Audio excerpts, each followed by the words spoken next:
Alright friends, let's talk about antineoplastics and immunopharmacology. Antineoplastics are going to be drugs that are used to treat cancers. A cancer, it's just going to be this group of cells that are dividing rapidly. They have a loss of function, so they have structural alterations. And so like if it's a skin cell, if it's like an epidermal cell, a keratinocyte, it's not going to look right. And it's not going to do the role that it was supposed to do, right? They grow really fast, really rapidly, and they also have a lack of contact inhibition. Normally, if you look at your skin cells, they're going to form a nice, smooth barrier. If you're going to have a cancer there, they're starting to lump up and bunch up, which means they have lost this contact inhibition. Normally, when the cells get up next to each other, they stop growing. They stop dividing. But with cancers, they just keep going. Malignant tumors versus benign tumors, the malignant ones are going to rob the body of the nutrients. They're going to keep increasing cell growth, while your benign ones typically reach a state and then stop. They can metastasize, which means spread to other areas. Cancers can be really invasive, especially the ones that metastasize quickly. They grow into different areas, and pieces or cells can break off of those tumors and travel via either the lymph or the blood vessels to get to new tissues and start growing there. Cancers are transplantable. So you could take a cancer from one person and put it into another person, and that cancer will grow if the immune system doesn't kill it. There are 3 ways to treat cancer. The first one is surgery. It is for any of your large static tumors. You can have diffuse cancers too that are spread all over. But with ones that have distinct tumors, surgery is the go-to.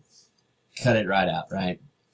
And then radiation helps to kill off any remaining cancer cells, and then you finish it up with chemotherapy. And being a pharmacology class, we're going to focus on the chemotherapy.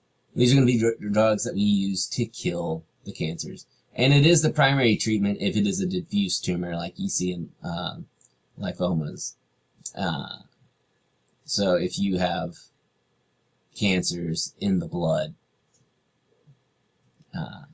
chemotherapy works. Leukemias, using chemotherapy. And again, after surgeries or radiation, just to make sure you got everything, you go ahead and do it again, right?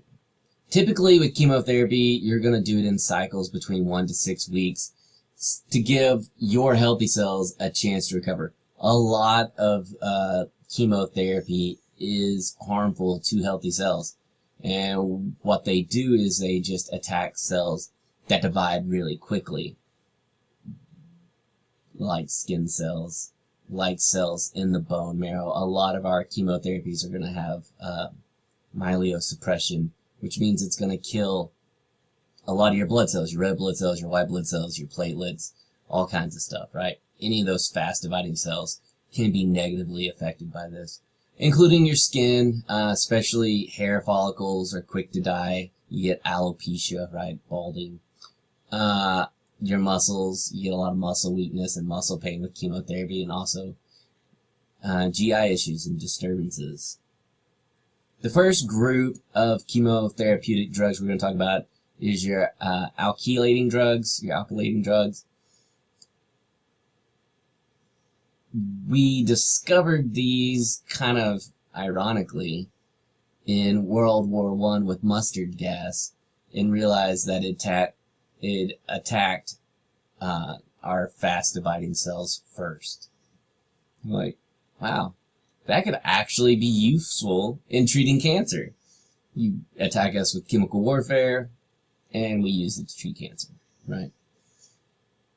It works because the nitrogen mustards bind nucleic acids and proteins through alkylation, and these are not cell cycle dependent. It doesn't matter when the cell, where it is in its division cycle, because it's just going to kill it no matter what, right? Some other ones we'll talk about later are cell cycle dependent. Your nitrosoureas, these are really good alkylating drugs because they can cross the blood-brain barrier, and so they can work in the central nervous system to get rid of like brain cancers or cancers in the spinal cord. And so lomustine, you can just take that one orally, while carmustine, you have to get an IV for it. Streptozotocin acts specifically on the pancreas. It works on the beta cells in the pancreas, so it's great for pancreatic islet cell tumors, very specific. And that's something you're going to see for a lot of these drugs. They're going to be highly specific for the cancers they treat. We also have platinum derivatives. They do a binding that is similar to the alkylating, but not exactly. They can do inter- and intrastrand cross-linking in the DNA. This includes cisplatin, carboplatin, oxaliplatin. Really good for solid tumors in the lungs, bladder, ovaries, and testes. And so here you can see your first group of the nitrogen mustard related ones. The route you have to take them, IV, orally, and then their main uses. Chronic myelogenous leukemia is really good with busulfan, CLL for Trinda, and you can just go through these. And then your nitros, and then your platinums. These are the toxicities that happen with them. And again, you're going to see a lot of myelosuppression with these.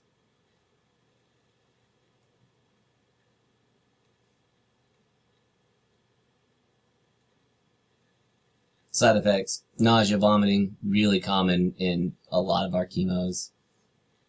Suppression again, skin ulcers because they do attack the skin cells. GI ulcers, hair loss, all very common with these. The next group is our anti-metabolics. With these drugs, they have shapes that are similar to the purines and pyrimidines that you find in DNA. Also folic acid, which is required for DNA synthesis.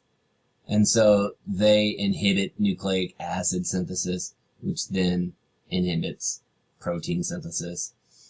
These are cell cycle specific, and they're most effective during S phase. So when the cell goes through mitosis, and then it gets into the cell cycle, and then it goes G1S, where it replicates the DNA, this really messes with that DNA replication, and the cell can't replicate it, and so it dies. Here's a table with a lot of the stuff on it, but we'll go through some of these more specifically. So your folic acid antagonist, again, folic acid is essential for nucleic acid synthesis. If you can't make more DNA, the cell's going to die. Folic acid reductase converts folic acid into the active form of tetrahydrofolate. Methotrexate is structurally similar to folic acid, and so it inhibits that folic acid reductase action. So methotrexate is an anti-cancer drug that is similar to folic acid in shape and stops the formation of DNA. For your purine antagonists, these are going to be ones that look like either adenine or guanine. Mercaptopurine looks like a purine. It's going to be similar to adenine, and it prevents the DNA replication by inserting into that and just stopping it from working. For your pyrimidines, these are going to be either cytosine, thymine, or uracil, and so you see these also working on RNA synthesis and protein synthesis. Fluorouracil, it's used to treat solid tumors in the colon, also the stomach, pancreas, breast, and the ovaries.